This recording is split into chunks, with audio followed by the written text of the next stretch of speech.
World of Warcraft bosses on aging players, Midnight, and expanding Warcraft's IP. A brand new interview with Holly Longdale and Ian Hazzikostas here with the game business. Let's see what this one's all about. Let's see what kind of stuff the head leads of World of Warcraft are saying now. Warcraft itself is poised for growth. It's a fantastic IP. It's been underutilized, and I just want to bring it to as many people as possible. We firmly believe that our best years are ahead of us. It's game design, but it's also social design, and it's trying to understand and think about how we meet a new generation where they are. All right. Hello and welcome to the Game Business Show with me, Christopher Dring. Now, the iconic World of Warcraft remains the biggest MMO in the world. It's now well over 20 years old and is about to launch its latest expansion, Midnight, next month. I've not actually caught up with the World of Warcraft team for a very long time, and things have changed quite a bit since I last did. They now make expansions a lot faster. They've changed their dev structure to be more reactive. They launched World of Warcraft Classic, a bit like old school RuneScape. It's a very old version of World of Warcraft, and that has a major impact on what they're doing with the modern game too. So when Blizzard invited me to chat with executive producer and vice president for World of Warcraft, Holly Longdale, and game director Ian Hazzikostas, I said, actually, yes, please, that would be quite interesting. Because I want to know, what is the future of Warcraft? How are they catering to the... Imagine Blizzard offers you an interview with Ian Hazzikostas and Holly Longdale, and you got to think about it. You probably ran to that shit. The aging audience. What can we expect from Midnight? And what's changed now that they're part of Microsoft? Here's what Holly and Ian had to say. Yeah, I'll think about it. Hello, Holly. Hello, Ian. Welcome to the show. Hello. Hello. What are you about? Okay, can I say something though? Can Ian Hazzikostas ever get like an actual green screen put up behind him? I mean, he's like lead game developer of World of Warcraft, and he always has this shittiest green screen behind him. I don't know what it is. Someone from the dev team needs to go set up a green screen for this man so he can actually, rather than just putting a Teams filter behind him with a WoW background. I don't know what it is about him, but he always has the worst fucking filter behind him. To launch this big Midnight expansion, I'm going to ask a very Ian is broad balding general like question, me. but how significant is this one? How does it compare to what you've done previously? It's a big one. Yes. It's also a continuum of the direction we're going. It's like a default Teams the filter. World Soul Saga, just this notion of having, a multi-expansion storyline is something new for us, or was new for us when we embarked on this journey. At the same time, though, World of Warcraft is always World of Warcraft. We are telling stories where the world is evolving as we move forward. But obviously, we are focused, I'm sure we're excited to talk about that here, about where we're going with World of Warcraft over time.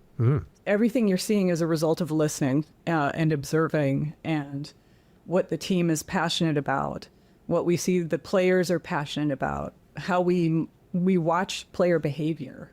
Being mindful in terms of what makes it big, it's this ongoing process of watching player behavior, how gaming is changing, how our players are changing, as well as how they're staying the same, the things they will always want. But we're really excited about it. We want everybody to play World of Warcraft. Move over here. It's beautiful. I don't want to block the man's logo, so I'm just moving around. But everything she said, it makes sense. Honestly, Holly Longdale makes a lot of sense to me when she talks a lot of times. I think she's been pretty good for a WoW overall. And, it's TBD in terms of, I guess, how the rest of the World Soul Saga goes in terms of, like, her legacy going forward, whether or not she's going to continue, she's doing the right things for World of Warcraft. But when she talks about WoW, when she reveals stuff for WoW, I feel her passion. I feel like she genuinely likes World of Warcraft, and she wants to see it do well, not just from I want to, make money and get my stock dividends and all this other shit. I feel like she just wants WoW to be good because she likes it. I think with regard to Midnight, every World of Warcraft expansion is expanding our world. It's telling exciting new stories. It's offering a range of new experiences and challenges for players. But I think what makes Midnight pretty special is that this is introducing probably the biggest single feature we've ever added to World of Warcraft. And it's an entirely new way to play and experience the game. I'm not talking about our housing feature. In the past, you were...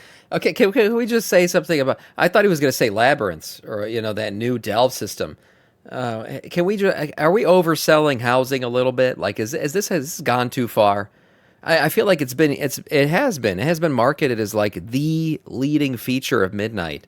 And while player housing has been asked for by a very loud community, I still don't think it's the majority of the community. I still think the majority, I don't know what the player numbers will look like, but I still think the majority of WoW players at the end of the day are going to play this game without interacting with housing that much. Now, there are going to be a sect of WoW players that are literally sub to the game and it's all they do and they log in every day just to do housing. You got that cozy gamers sector of people who are that's all they're going to fucking do. And I'm not saying it's not a big feature, but to market it as the feature, the biggest feature added to the game, whatever, for Midnight and everything, I think it's a bit much. Wandering this world of Azeroth, you were exploring, you were, slaying dragons and getting epic loot and making friends along the way. But housing lets players own a piece of the world that they can customize and shape to be their home away from home and a new avenue for expression and a new avenue for connection. And this is something that we're introducing with an eye towards it not just being a centerpiece of Midnight, but really World of Warcraft going forward. Housing is actually the biggest feature that has come to the game. I don't know. I don't think so. I think flying is. I think flying was a bigger feature for the game. I feel like Mythic Plus was a bigger feature for the game. I feel like those things are interacted with on a daily basis by more of the player base than housing ever will be. I mean, if you want to talk about just interacting, flying for sure is. Everybody flies every day. And that changed the game forever. It changed the complete dynamics of travel and everything. And it can't change what kind of mounts you want in the game. I mean, that was a huge thing.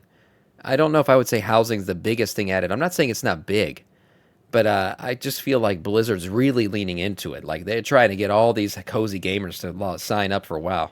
I guess that's what it is. All of our future expansions, everything we do is going to be interwoven through this system.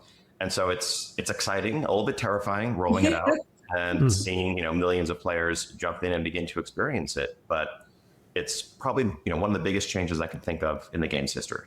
It's like The Sims, really. And one of, I'll say, sure, Ian, you could say one of, yeah, just not the biggest. It's definitely not the biggest. It's just a big feature, sure. And a bit cozy gameplay. Is that a reflection of how your audience is changing? Or has it always been like that? I think for us, it's acknowledging the audience that has been there. They've been asking for this for 20 plus years. Yeah. And when I talked about observing player behavior, we know about our players, while we have a full range of ages, we know that people across the industry, gamers that is, they don't have a lot of time anymore necessarily. And we want to make sure we're respecting the ways they play. And things like housing allow you to come in, achieve something without pressure. And we see this more and more across the industry. And she's not wrong to say housing was a big ask from the player base. Put housing in Classic Plus and cozy gamers will lose their shit. Speaking of Classic Plus, I think that, because that's another thing that the player base has been asking for quite a long time now. I think the announcement, the inevitable announcement of Classic Plus at BlizzCon and the launch of Classic Plus is going to be a bigger boom for the game than housing. Like, those are two things that a lot of players have asked for a long time, but I think Classic Plus is going to be a much bigger deal for the future health of World of Warcraft than housing is. And even across our own players when we watch them play. So you're aware of this, Chris. And I'm not even a classic expansion. Andy. We have a whole segment of players that come in and play through the campaign, and then they're happy. They got the story and they're happy. And then they get into a more casual space. Well, we want them to be able to come in and play, which is another reason why we created the live team, to be more reactive and have patches every 8 weeks or so, because they just want to be able to come in and experience something short term within an hour, half hour. So we want to be cognizant of that, as well as, frankly, we wanted it to, while it's coming out now, Ian can speak to this in clearer terms, but there's been a number of people working on this for years and years because of their passion around it. So, yeah, I think it's a feature that's been speculated about by players and asked for by some players, honestly, since WoW's earliest days. Right. And I've been on the team for coming up on 18 years at this point, and it's something that was being discussed internally as a potential idea for as long as I've been on the team. But it always felt a bit too big. It always felt just out of reach, because fitting a feature of this scope into a single expansion, just the development cycles didn't work out. So what we ultimately ended up doing was devoting multiple expansions worth of development time to make it everything it needs to be in order to meet players' expectations and exceed them. Yeah, the truth is now with story mode rating, you could totally play World of Warcraft as an RPG. Really, you could. You level up, you play through the entire story, and then you go through the raids and you see the story with that as in a single player format as well. So, I mean, you want to play WoW just for the sense of story, interact with the world, play through all the quest lines and everything else. You can play WoW as an RPG now. And I think, so far it's been really exciting seeing people jump in. Getting back to the question about player motivations and audience, I think it's a mix of kind of broadening our reach and trying to offer, new motivations, a new type of gameplay. But it's also about, I think, serving players and motivations that have been there since day one. Mm-hmm. Like from the earliest days of World of Warcraft, we've had vibrant roleplay communities that aren't going out and playing our dungeons that we made for them. They're telling their own stories with each other. And they're telling their own stories on Moonguard. That's right. He's not wrong. They're interacting with each other. And that's almost in they're spite interacting, of us all right. not giving them many tools and a framework within which to do that. Players have always, been drawn to socialization, to cosmetic customization, to self-expression. And I think this is pulling all of those motivations together. And I think we're excited to really be able to truly serve this audience that has always existed and been a huge part of World of Warcraft's history, but now can kind of be front and center when it comes to this portion of the game. Holly, I like what you talked about, the sort of people with less time, and we're actually seeing that, particularly as you look at the data and the industry's aging, right? We're not kids anymore. People have less time, and it must be true of your audience as well. I imagine you're bringing in new people all the time, but I imagine that how old World of Warcraft is now as a franchise, you must be having it where some of your core most avid players just don't have that much time or play in different ways than they used to. 1,000%. And I think it's interesting too that there's so many aspects of this game that do largely address that. For example, when we look at guilds and weekly rating, having a schedule you can kind of build some of your life around enables that kind of gameplay, which I think is fantastic. We didn't necessarily do that at the casual end of the scale, and that's why we're really excited about housing, given that housing reaches through every gaming segment we have in our game, between casual and people who, we lovingly call them mid-core. Mid-core. And it is about time. We've got. Am I mid-core? I don't know. I'm not hardcore. I'm not softcore. Just mid-core. A lot of players that say to us, I want to play with my kids now. Like, give me something I can do and play with my kids or play with my partner. We have so many players, and now the ability to really dig into how they play. It's given us a lot of really interesting opportunities to be able to, broaden, to Ian's point. We are aiming at a game that's approachable for anyone. Mm-hmm. This idea of a third space that you can come and hang out, and it's not necessarily just standing there staring at each other. You can go do housing. You can go collect things for housing. Mm-hmm. You can go raid. You can dungeon. We're looking at different ways with the time you have available to have options that feel meaningful. Delves are another part of that. Mm-hmm. I'm really proud of how the team has crafted Delves are great. A response to how players are changing and what they're asking for.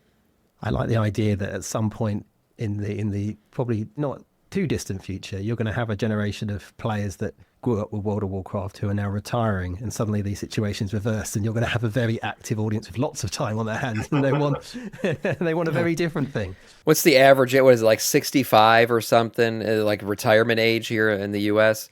I could imagine that, like my entire generation hitting like 65 years old, which we're like 30 years away from right now. I'm sure there are WoW players already 65 and over, but a lot of us probably sit right now in that my age, like, mid 30s to mid 40s range, if not like early 50s. And all of us will be hitting that retirement age in about 20 to 30 years. We'll see, man. Imagine hardcore raiding returns, but we're all in like nursing homes and shit, just raiding our asses off all through the night. Like the fucking caretakers, you gotta go to sleep. And you're like, oh, fuck off. I'm running Naxxramas. Go bother you. Go to the grandchildren. Don't bother me right now. Yeah, and I think we also... that sounds like a happy retirement to me. too, like in our meanderings and aspirations, we look at other games that have, a lot of younger players, and they're going to grow up. And why can't we be there to meet them, as they advance? So we're thinking pretty broadly, but not so broadly that we're scattered. Once we make a decision, we are very committed to it. I think housing, to Ian's point, is an expression of that, one of the biggest fears when we're talking about is like, we can't launch it if it isn't great. Because that's not who we are nor who we want to be. But we do want to be creative about how we can't launch it if it isn't great. It really hasn't been what these patch launches have been lately. But, they're trying. They're trying to get new shit out there at a fast, rapid cadence. I guess we could give them that. WoW retirement homes. Yeah, most people will not be able to retire. That's true. That's true. Society's going to shit. deliver for the variety of players that do love WoW, and those we hope will love it in the future. I think breadth really is the key there. It's less about change in the sense of moving away from something and becoming something different, and more about, being broader and more approachable in our offerings and meeting people where they are. I think we already do have, retired folks playing World of Warcraft. Yes. Generation of young students who may have all the time in the world to dive into World of Warcraft. I think, 20 years ago, there was the sense that from a lot of people, the game might be something that appealed to them, but they thought, they're like, I don't have the time for this. World of Warcraft is a game that's going to be all consuming. And if you can't, spend dozens of hours a week, there's no point. Yeah. That is not what we are anymore. It's not what we... There's a lot. I literally was texting one of my cousins. He just had a baby. I think the baby's like 2-3 months old now. And that's what he was texting me. He was like, I'm thinking about buying Midnight, but I just don't have time to play WoW anymore like I used to. And he was like a hardcore raider. He was chasing, he was in one of those guilds that was pushing Icecrown Citadel early on, trying to kill the Lich King and all that. And he's like, I just don't have time to be good at WoW anymore. And I'm like, bro, you don't got to put in a lot of time to be good at WoW anymore. Take it from me. I know I'm really good at this game and I don't play it a lot. So he can get in, do his Mythic Plus or whatever, or do Delves if he wants. He doesn't have to go in. You could raid, just log in, raid, and log out. It's not like it used to be where it took like weeks of prep for raid to actually go in and try to kill bosses. It's just not what it was. And I think a lot of people still have that vision of the game where it's like, if you don't got 5 days a week at least to dump into this shit, it's not worth installing. It's just not like that anymore. In for a long time, but we still have that depth for those who want it. It is a game that can be experienced in bite-sized chunks. If you only have 20 minutes to play, you can accomplish something and move your character forward. But if you have an entire weekend or a vacation or whatever, and you want to go deep, that's there as well. And so I think, that's kind of been our approach to make sure that we are growing up with our players, but also remaining approachable and exciting for new generations and for everything in between.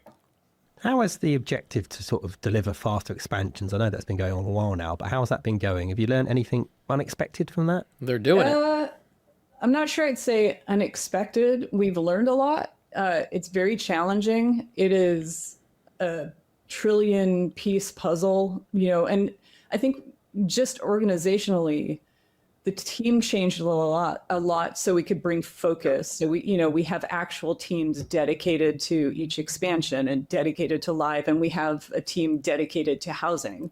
We are a pretty large scale team, but when you look at the pieces of the teams that create the product, they're sort of average size. But for our ability to be able to speed up expansions a bit, it hasn't been easy, but my goodness, how they've taken the challenge. We always go through this on this team, and I couldn't love them more for it.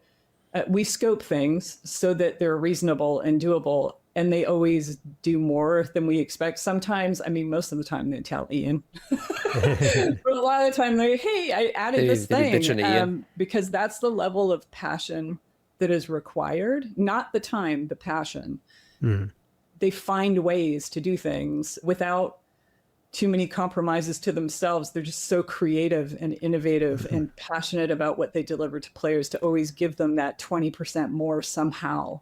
I think probably the live team has the fucking hardest job of launching these damn patches. It's clearly been tough for them. No doubt. Some of these patches have been launched in pretty wrecked forms. Cinder, what are we watching right now? Watching an interview with Ian Hazacostas and Holly Longdale from the game business. So I think in what we've done, I just think dropped. as we go through it, Ian, we forget that we're shaving time off for the good of the players. Yeah. It isn't easy, but the process has remained relatively similar. It's just around focus, like Metz and Ian, and we have a core crew at the beginning of any expansion. Like 13 is already well underway, Lost Titan's well underway, and we're thinking beyond that. Ooh. It requires that kind of focus and planning in order to make this real, so that people do have the time and the agency to create what they want to create within. So if I were to say we learned anything, it's really how to be sharp and be clear with a pretty large team about what we're doing, what we hope they can do as we move forward. A lot more communication. Yeah. The focus hasn't necessarily been on faster expansions per se. It's more been on a steady delivery of content to players without gaps. Sure. And I think 10 years ago, it was almost taken as a given by our community that at the end of a given expansion, there was going to be a 6-month drought. Nothing new in World of Warcraft. And that was objectively unfair to our players. And something it was time to unsub for a little while until the next expansion. That was what happened a lot. WoD was the worst example of it, no doubt. But that was what happened at the end of an expansion. We've been working for a long time to try to fix. I think from my perspective, the one biggest change, along with just very rigorous planning and pre-planning, I think has been investing in our leaders. True type. At times in the past, we've tried to grow the team, thinking, all right, let's bring more people on to deliver more content with fewer gaps. But there were still, when we tried this years ago, we still ran into the same bottlenecks in terms of approval, of creative direction, of game direction, of decision making. And I think our focus in the last few years has really been on building empowered, strong, creative leaders, people who understand the spirit of World of Warcraft and can make decisions and keep things moving forward so that we can work on multiple things in parallel and keep content flowing into our players' hands. I think for those who've been following World of Warcraft press for a long time, past leaders have talked about the goal for faster expansions, I think, as long as I can remember. Before I even worked at the company, there were people talking about annual expansions like in the Burning Crusade, Wrath of the Lich King era. But I think what that always ran into was, again, these bottlenecks where because everyone was focused on one thing and making it great, the next one along the line withered and was delayed. And I think what, as we release Midnight in a few weeks, this will be the fastest expansion we've ever made. It's crazy. In terms of the shortest gap between expansions. We've had a regular 8 weeks. What's crazy about that statement is it's true, but for some reason I feel like I've been playing The War Within for a very long time.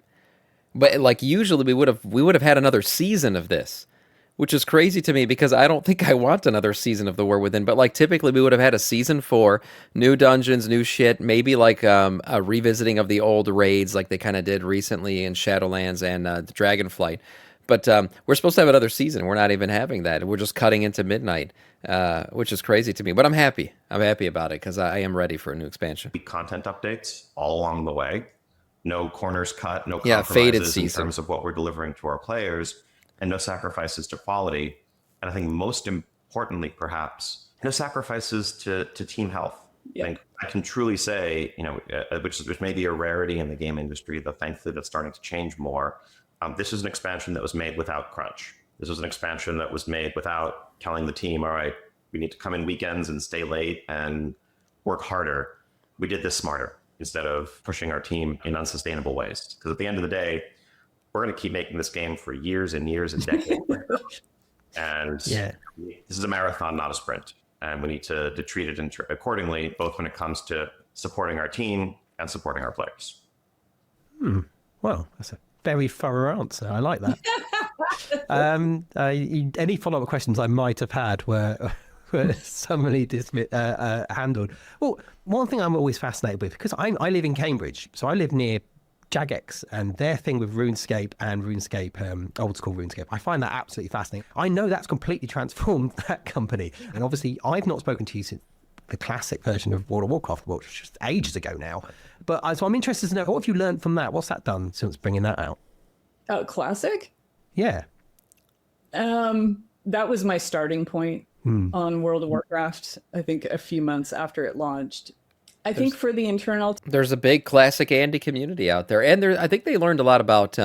There's good things to classic that they wanted to bring back into retail. I think some of it was like the simplicity of WoW, right? It was simple, but it was fun, and it still had challenges in a different way, rather than having a boss with 36 unreadable mechanics and 17 weak auras.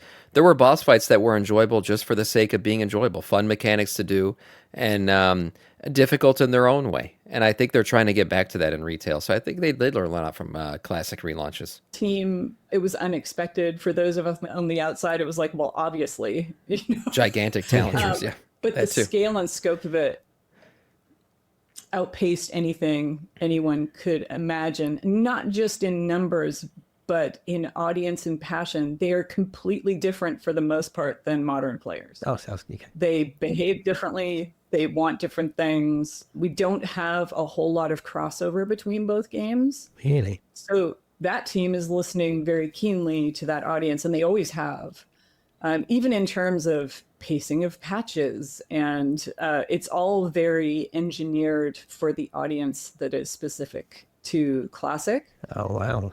And then, in my early times, especially when I came to Classic from the outside, seeing this amazing transformation, obviously in partnership with Ian the entire time and the rest of the leadership team, is this idea of, can we as World of Warcraft do a bit of experimentation? Because we hear what they want. Can we do this idea of seasons for Classic just to get a picture?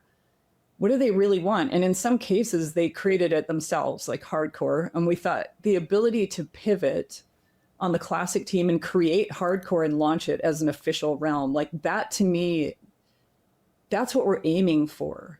Yeah, that was is good. reactivity to what the players, not just those who create it themselves, what we're hearing, where the trends are, what the mood is.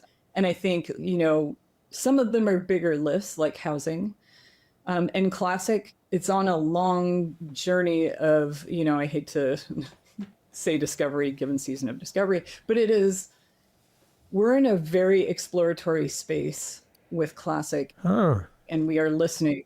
But it has, Classic Plus. at a foundational level, It's coming. changed how the WoW team thinks about the content they create and make, in that it can be reactive while they are committed to what Classic is. Like, there's Era that is the unchanged version of Classic. And then we have Progression, which is reliving how expansions roll out. And we were completely staggered that for the anniversary rollout, that was just as popular as anything else we've done. And in my own history in this MMO industry, there is this group of players that cycle over cycle will keep doing it and want to relive those moments, those day one moments, and Crazy year classic one Andys. moments. So again, very different behavior than modern, Wow. different ethos. And so those teams are obviously separate because their focus is entirely different. Yeah, that's interesting.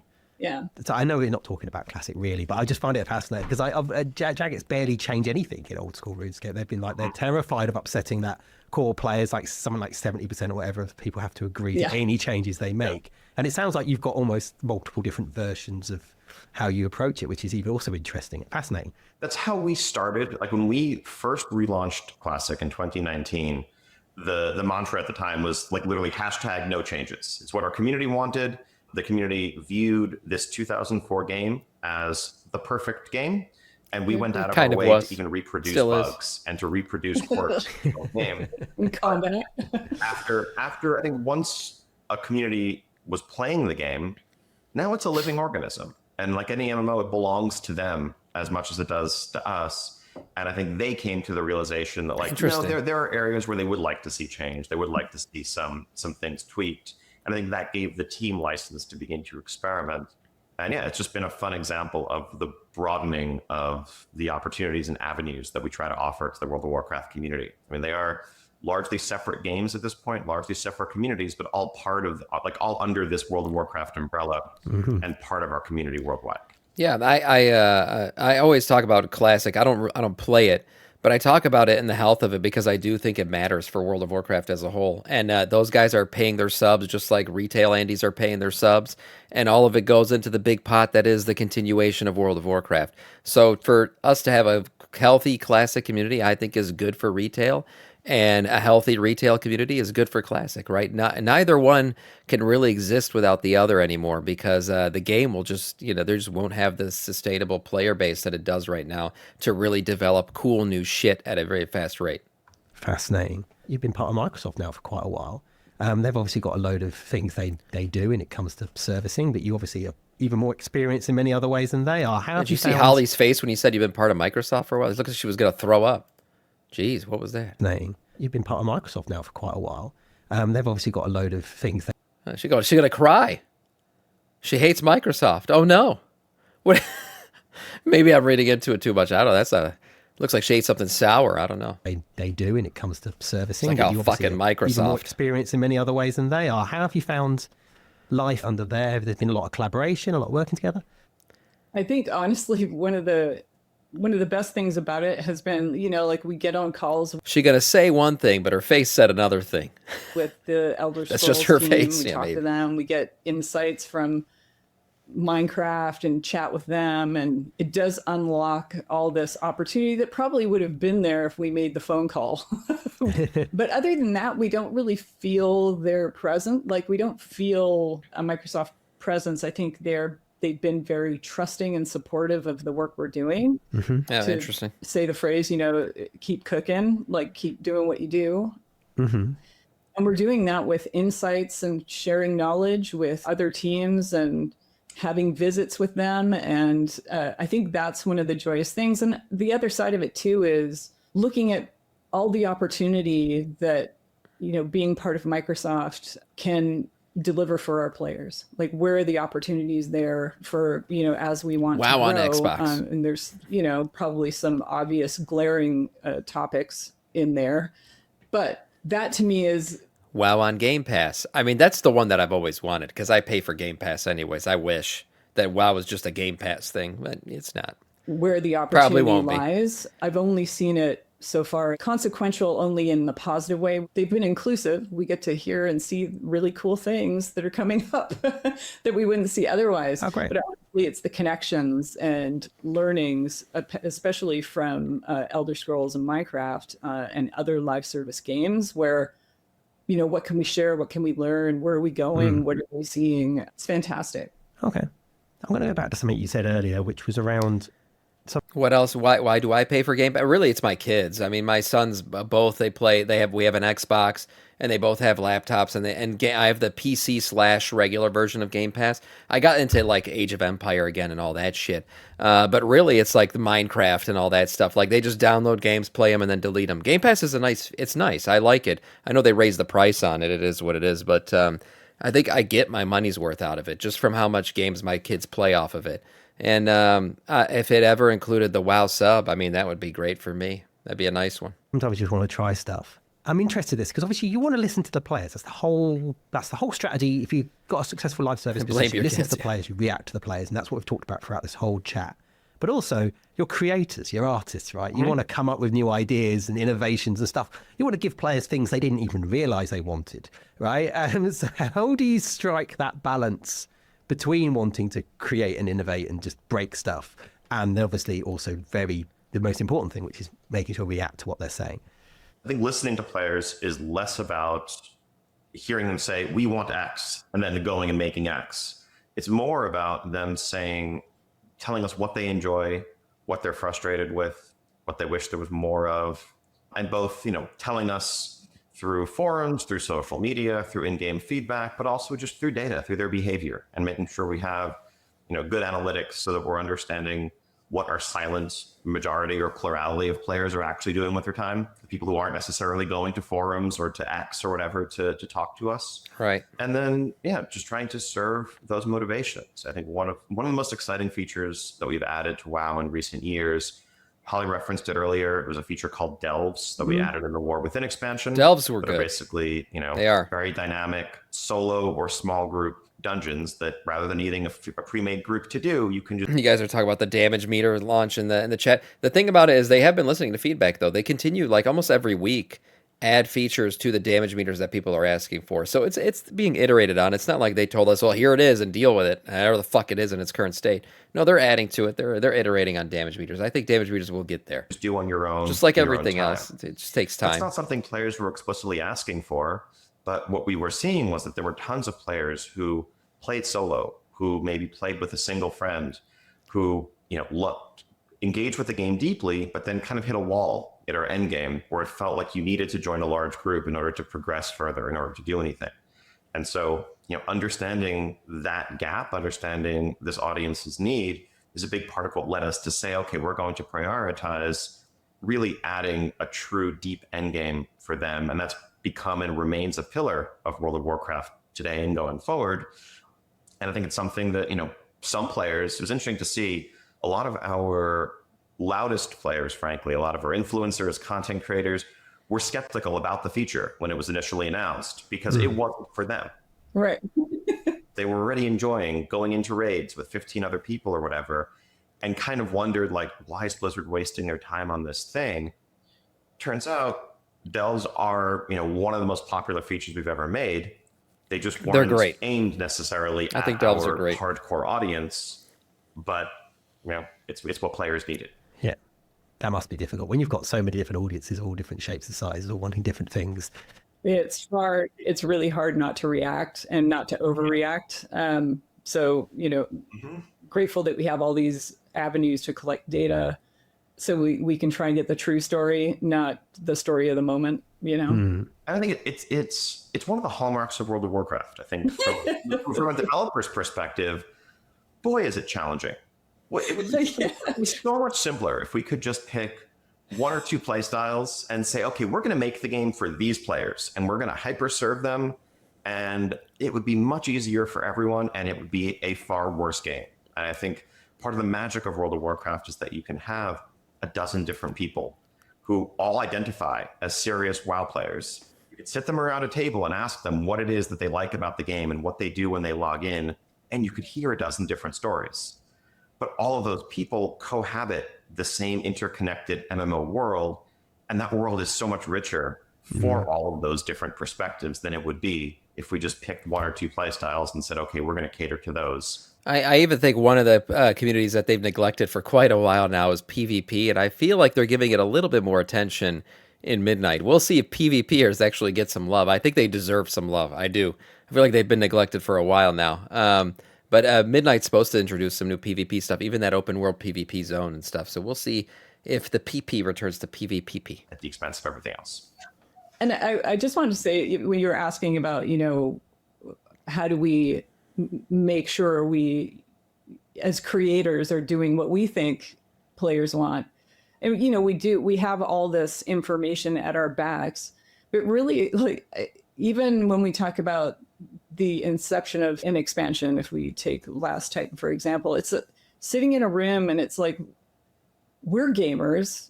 We love WoW. What do we want to see? Like, what do we want this game to do? And we go through, like, what's going to make us sit up and notice, not just our player base, but what are we super passionate about? Sargeras and Illidan teaming up to come back and clap the cheeks of the other Titans. That's what we want to see. And you get incredible ideas that are innovations grounded in, a passion for the game, and where we see the world can evolve a little bit for players. So there is absolutely room.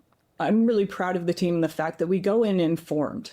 So these aren't whims. They're based on a foundation of solving a problem, which our team is of the Titans, incredibly good at. This is really good. It's really fascinating chat, getting insight into how you're working and the team and all of that. But I'm interested to know then and obviously I'm not asking for a detailed roadmap here, but I often say, what's the 5-year plan? What's the 10-year plan? I guess if you can have a 10-year plan in video games, I don't know if that's remotely possible. But like, what's the long-term vision of where you'd like to end up? I mean, top line, we want everybody to be able to play WoW. I will say this for myself. I think Warcraft itself is poised for growth. It's a fantastic IP. I think, in my humble opinion, it's been underutilized. And I just want to bring it to as many people as possible. And that means, evolving what Warcraft means, what it is, and where it's going. We want it to be approachable. And that World of Warcraft Netflix series. I don't know about. I don't know if I want Netflix the one to be making it, but they've talked about that for quite a while now. In an IP sense, is making like an Arcane, right? Like a World of Warcraft TV series, a Warcraft TV series. It does bring people back to the game, putting something out there like that, and it brings new people. that's also part of it. We'll see if they Even do with it. Chris Metzen, we talk about sometimes he's like, man, I wish we hadn't called it Warcraft. It sounds kind of intimidating. Like, nobody really thinks that about Warhammer. It's an understood name, essentially. So this idea of third space World of Disney in our craft. online worlds, we couldn't even define what that means exactly, but we're working on figuring that out. We want people to come in and hang out and have birthdays, have weddings, have raids, grand adventures, play with their friends, meet new friends, like all the things that traditionally for over 20 years World of Warcraft has been good at. And at the same time, we want to take advantage of 20 years of stories that have been told and not told and start bringing it out to the world in a broader way. Like, that's my goal and vision. And I know Ian supports it. And, when we do hear these impassioned cries from, parents who are like, please, let me play this game with my kids. I just want to hang out with my kids. And I don't want to do it in other games. I want to do it in the game I love. Well, yeah, that's why I had 4 kids, right? I got I got 3 DPS and a healer, and I'm obviously dad, so I'm fucking tanking, of course. That's written, and that's why I did it, because I'm gonna be doing my delves, doing my dungeons, and everything else, and I'm contemplating forming up an entire raid, pumping out some more kids, and just having an entire raid party. Haven't decided yet quite on that, but yeah, totally had the amount of kids I had for WoW. That's it. And so I'm making my own WoW that's party. a minor seed of the vast, Make them potential kids farm your mats, of, yeah. People who love incredible challenges. Like, what are we going to do for them in the future? How do we roll in the community? And, one of the lovely things about housing that's a reminder to us is, we only kicked that off in earnest in December to have people filtering into it. And just to see there's now a whole community forming around how to make stuff. That to me is the beauty of MMOs. It becomes a real community, not just in-game, but in-game and out, that supports each other. And that to me is the dream. And as much of that as we can create, loving community that likes to inform and be experts and share, that to me is online spaces in a fantasy realm that gives you an escape, gives you a place to hang out, gives you something to focus on when maybe things outside of that realm maybe not so good, or even if they're great and you want to share it with somebody. So, yeah, it's like the Epstein files are so disturbing. I'm just going to log in and play some WoW right now and forget about the fact that I live in a dark, cold world. Yeah, that's right. It is an escape at times. I think, and Ian can speak to it too, that to me is, broadly speaking, every decision we make has that kind of thread in it. And where are we going? How do we get to this space where everyone is welcome? Tying into how they play and the activities they want to do and who they want to do it with, and even who they don't want to. The whole team is excited about this idea of, we want to preserve what World of Warcraft is and what people expect. We're never going to stop doing the things we know people love. But at the same time, I think we have a bigger vision simply than an MMORPG, in my opinion. Well, Ian, do you have anything to add to that, or is that robustly answered? I mean, I think, yeah, we firmly believe that our best years are ahead of us. It's game design, but it's also social design, and it's trying to understand and think about, how we meet a new generation where they are. Mm-hmm. And yeah, that's going to mean thinking outside the box in some places compared to what our game has traditionally been. But we're excited to keep taking big swings and to dream big and to do what we can to make that a reality.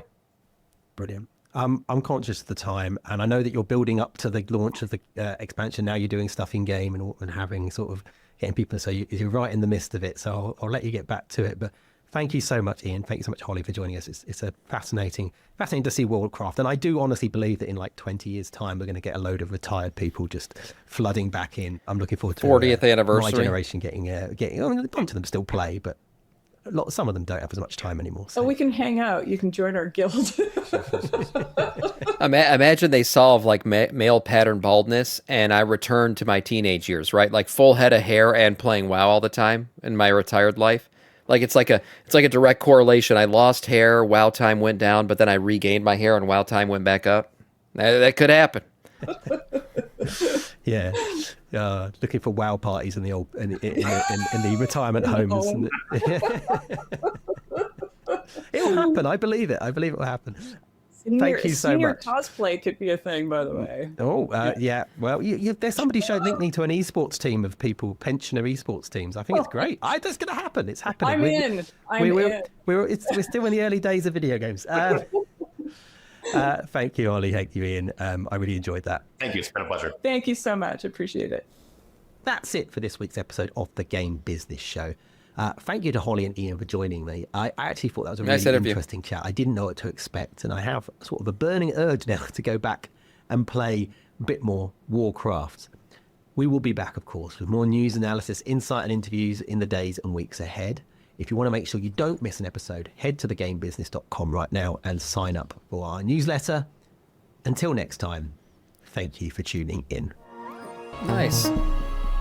I've actually never watched this guy before, but nice video, nice interview. Obviously, they're not going to reveal anything major here. I mean, I wasn't expecting anything crazy. BlizzCon's coming up. That's where the reveals are going to happen. But overall, just kind of nice to hear Holly and Ian kind of talk about WoW, the state of WoW, where they see things going in the distant future. And, there's been issues here or there, but I do think overall the game seems to be heading in the right direction. Whereas back in like Shadowlands, it felt like everything was crashing around us and this game was going to be dead in a couple of years. So credit to them for that one. We'll see where the game continues on here as the midnight hits and the rest of the World Soul Saga plays out. And even more importantly, and I think more interestingly, beyond the World Soul Saga. A nice video here from the Game Business.